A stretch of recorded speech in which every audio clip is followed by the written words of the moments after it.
All right, here with the legendary JaRon Rush. Most of y'all know who he is from basketball days in Kansas City. We go back years. And so, talking a little bit about this book, I want to start off just asking you, kind of, when did you first meet Myron Piggie? What are kind of your first memories of Myron Piggie? My probably first memory is probably the Boys and Girls Club, 43rd Street. I think we was playing against Little Piggy in a basketball game up there. And I remember he came in with some type of starter jacket or whatever, and he bought Little Piggy some shoes in there. And so that was my first impression, like a dad just showing up for his kid. He got a brand new pair of shoes, was ready to go out there and play. And that was something unbelievable, I thought, because I didn't have no father figure for me growing up. And so that was something special the first time I saw that.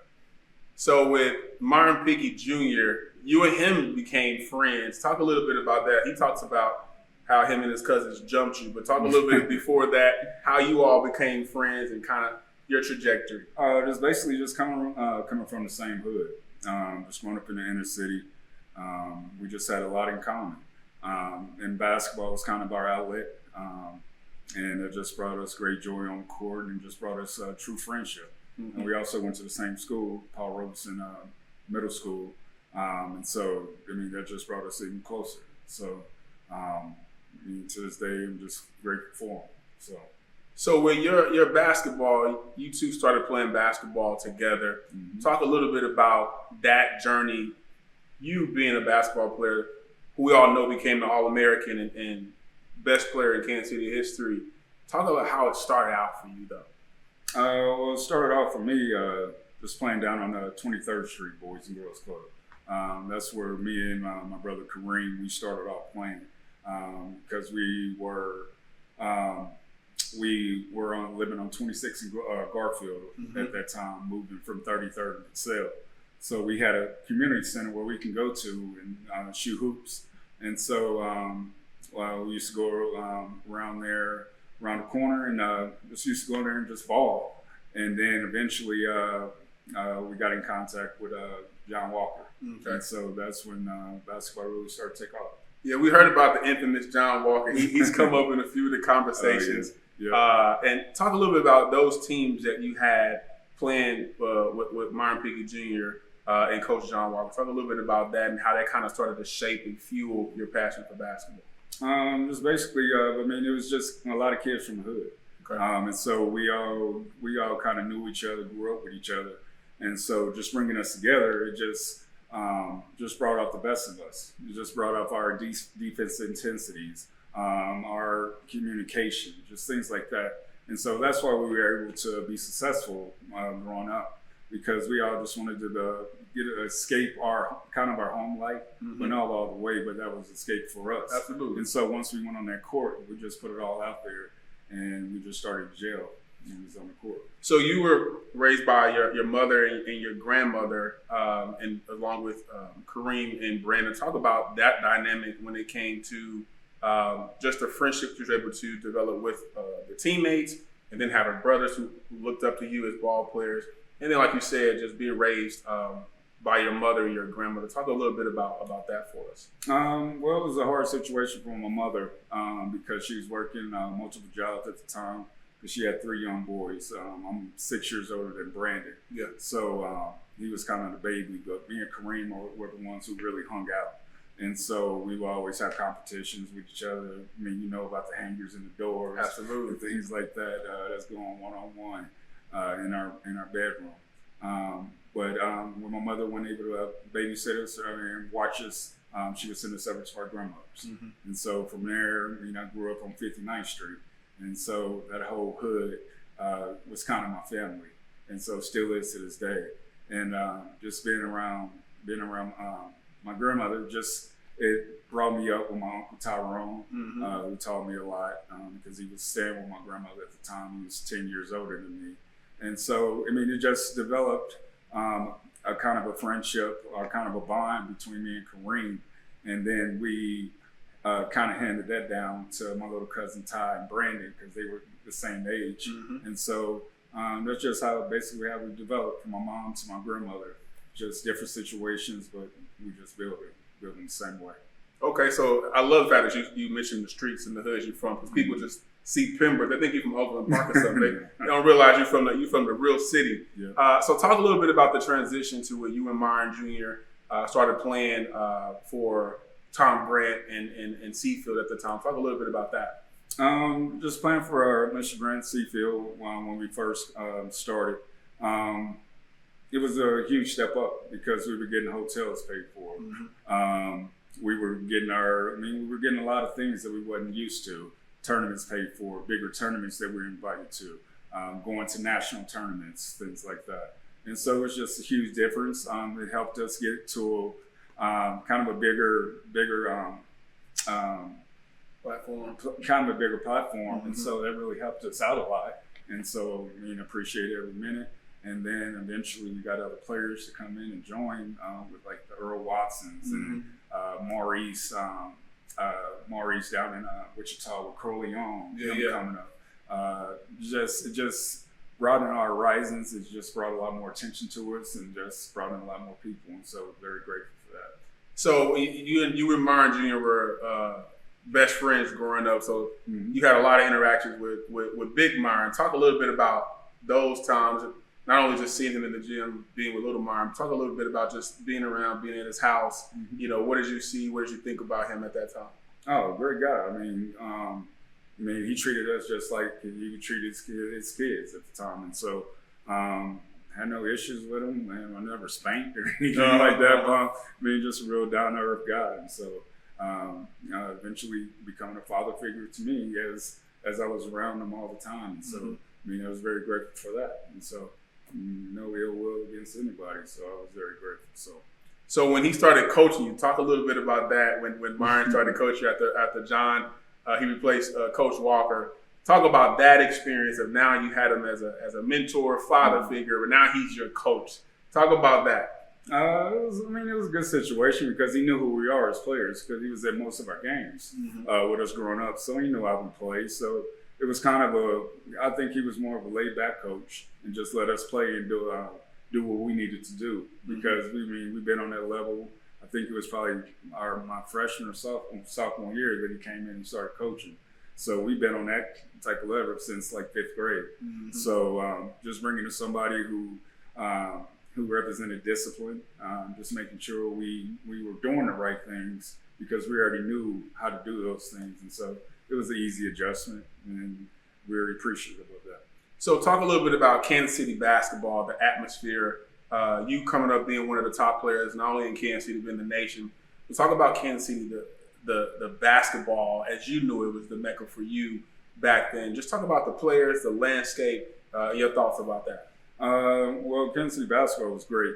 I think it's still great today. I don't know too much about it because I'm not around it as much as I should be. But back in the day, I had the likes of Derek Hood, T. Lou, Chris Weems. We had Earl Watson, Mike Johnson, Dick, Nate, both Nates. Rusty just both Nates. And most of them played on my team. And so, just growing up, playing with JaRon Rush and Derek Hood on those CMH teams, it was just unbelievable experience. Just playing with all that talent that was brought in through CMH. It was just a wonderful time for me, and I think a lot of people in Kansas City. So we really enjoyed it. It was an amazing time for us seeing, just as a basketball player, your notoriety, what you were able to see. For me, being a year behind you on that national level, we hadn't seen the player. We had Derek Hood, of course, he was an All-American, but you were just on all the magazines, getting all the attention. Talk about that, being a young athlete, getting that kind of attention, and talk about the good and maybe the not so good sides of that for you and your experience. Just growing up, I really never really thought about the stardom or whatever platform I was on because I was just living my life, just going through and just playing the game I love. So I never really thought of me as being this type of person. I'm above this person. We were all the same people. But eventually when I kind of got away from basketball, like going out, things like that, A lot of people knew who I was, so they brought a lot of attention to me. And so that was kind of the hard point of being just being up on that platform. But I enjoyed everything about it, and I learned from both sides of it. Yeah, so, no one can prepare you for that type of that type of, and no one can tell you how it is because no one was you. Yeah. You know, that's one of those things. Even the little notoriety that I had in college, I couldn't ever imagine being who you were as an All-American. So, talk a little bit about the dynamic of Myron and how coaching you during high school. How did he help you along your journey, and maybe something that people don't know about you and his relationship? Just helping me out in every little way possible. Just being there, just being the disciplinarian that I needed in my life. Just giving me those stern talks. Just telling me how it has to be and how I have to do this and do that. Just showing me the right way. And so that's what the biggest difference he made in my life. And so because I really didn't have that type of person in my life growing up, and so I was very grateful for that. For those situations that I was in with him. So what do you think people misconstrue about his involvement with you and players like yourselves, Corey, Coleon? What do you think people get wrong about Myron when it comes to those situations? I believe that they just think that he was just the money man, just there to just give us money, let us do whatever we wanted to do, but it's a whole different situation. I mean, we didn't come to him for money all the time and things like that. I mean, we were just. So you never got $17,000 in a Nike shoebox? No, I did not. Oh, God dang it! Man, that's it. That's all I want to know. Man, he was just a father figure to me, and so I looked up to him, and he brought me along just like Myron Jr. So, I mean, that's what people don't realize, that he was a father figure to me, and so that's what I want people to know. So you speak about father figure, and I'm glad you brought that up because you also talk about Mr. Grant and that type of light, kind of shine light on us, for us, about your relationship with Mr. Grant. Oh, Mr. Grant's a great person. I mean, he's a true father figure for me. Helped me out through Pembroke, studying, and I've been in this one room we call the den. I was in there mostly every night doing my homework to 2 or 3 a.m. in the morning. He'd be sitting there right there on the floor because his back was always bothering him. Sitting there doing his work while I'm sitting there doing my homework.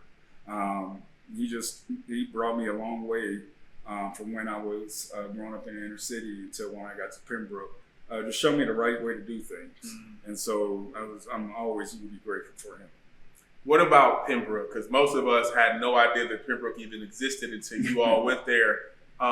Back in the day. Talk to us about the difference in the transition of being a young kid from the inner city and then going to Pembroke. Talk to us about that transition. Oh, it's a huge adjustment.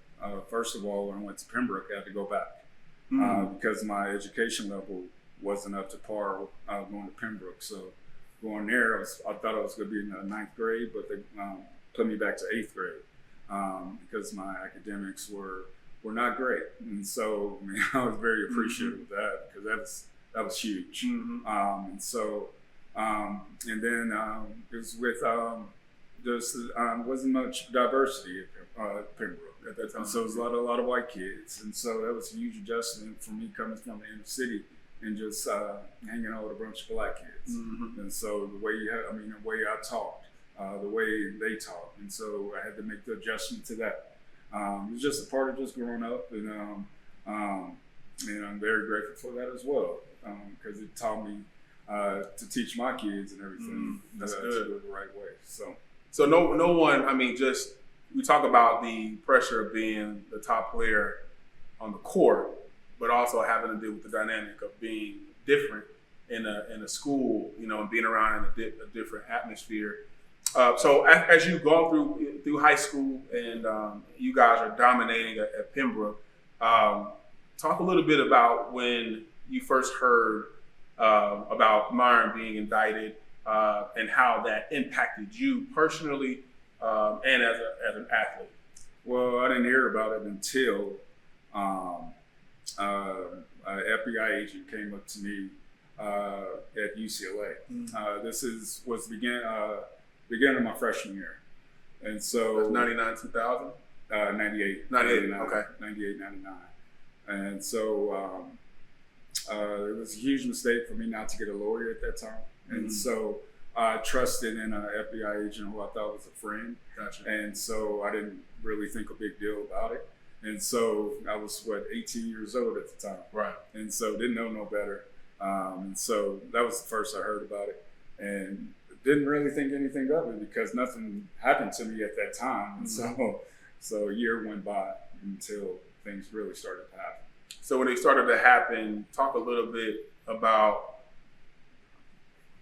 what they wanted to know from you about Myron and your involvement with him. It was just mostly about the Nike and the money and just things like that. I mean, I really had no idea what I was even really into. And so, I mean, that's basically all they wanted to know. Wanted to know about that. Yep. So as a basketball player, we went out to UCLA and we all thought you were going to KU. We really did. Even though we're Mizzou guys, we thought you were going to KU. And so when you went to UCLA, talk about that kid from Kansas City being placed into a place like Los Angeles, California. Talk about that, because we don't understand what that's like as an 18-year-old. Oh, it was a huge difference. Going to a big city like Los Angeles, just really, just being in college, having so much freedom. And then you have a coach who was only, 28, 29, and he's 10 years older than me. So he's off doing his thing, we're off doing our thing. Not really much discipline because our whole, both of those recruiting classes that came in were number one in the nation, from Earl's class to my class. And so we're still young. And so it was just a huge difference. But we still went in there and we worked our butt off. But it was just, I even pretty much got homesick when I was out there because I couldn't adjust well to the California life. Just being there every day.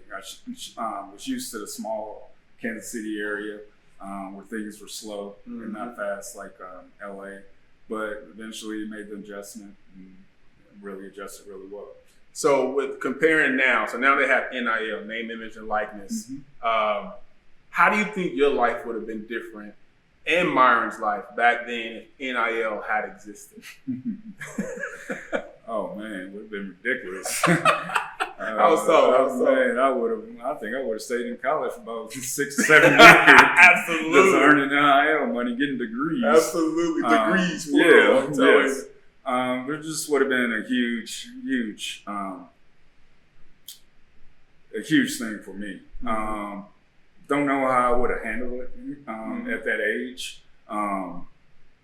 Because that would have been a lot of money in my pocket. And I'm just grateful. That it didn't happen at that time because I didn't have the structure that I have in my life right now. Right. Because back then I didn't. I was a little bit out of control. Just thought all I thought about was just basketball. Didn't think about nobody else. So I'm just grateful that I'm here where I am now. So essentially, the NIL language is what Myron was indicted and later went to prison for. So give your opinion about that. A lot of people want to know just how you felt about him being singled out, the things that were said, even just the joke about, not even a joke, the indictment about $17,000 and a Nike bias, which we know never happened. But just talk about how that made you feel because it impacted your playing career in college. So talk a little bit about that. I just thought it was bullshit. Seriously. Coming out there, a man who was trying to help kids. Just like they just did Teddy Bridgewater down in Florida. Sure did. Trying to help kids out and they want to punish you. Because basically I feel like because you're from the inner city, they don't want you to have this. They don't want you to have that. They take things away. And so, and it definitely affected me because I got suspended, I think it was 24 games. And so during that time, I wasn't able to practice, wasn't able to be around a team. So I didn't go to class. And so after that year, I had to leave. Or I wouldn't, academically, I wouldn't be eligible at all. probably next 2 years. So the collateral damage, essentially, from what Myron had gone through, from what you say, just helping kids, ended up hurting you. And so a lot of people don't understand that, and so as we go through the book, and we just kind of go through, you and Myron did a lot of life together. So when you think back about Myron, what's something that you think people don't know but they should know about Myron? Oh, this Myron's a great person. Look up to him. He taught a lot to me in my life. And I'm teaching those life lessons that he taught me to my kids today, to the kids I work with, my PE classes, my training, things like that. So just gathering everything that I've learned in my life, and I'm just trying to spread everything that I've learned from Myron to the kids around me. If you didn't pick UCLA, what school would you have picked? I would have picked KU. You would have picked KU. You would have gone there because you like the small town. Yeah, like the small town. Yeah, I mean, because I know UCLA crowds wouldn't show up until second half. So I mean, you couldn't get hyped or anything like that, and mostly half the crowd in there is already successful and things like that, and they wasn't really affiliated with UCLA. They was there just to be seen. So my last question to you is, we talked about Myron's legacy, about how you feel about Myron. What do you want people to know about you, and what do you think your legacy should be? Just that I was a hell of a basketball player, gave it all that I could, and just trying to get back to the community with my rush training, with my teaching, and just how the way I raised my kids to just be successful. And I just want kids to know that you can come to me and I can give you life lessons that I taught my kids, and I'm teaching my kids at school, and just try to help them build off of that. Appreciate it. JaRon Rush. Thank you. Thank you, brother. Appreciate it. Well, if you asked me to win the KU, I wouldn't win the prison. You wouldn't have went to prison? Hell no.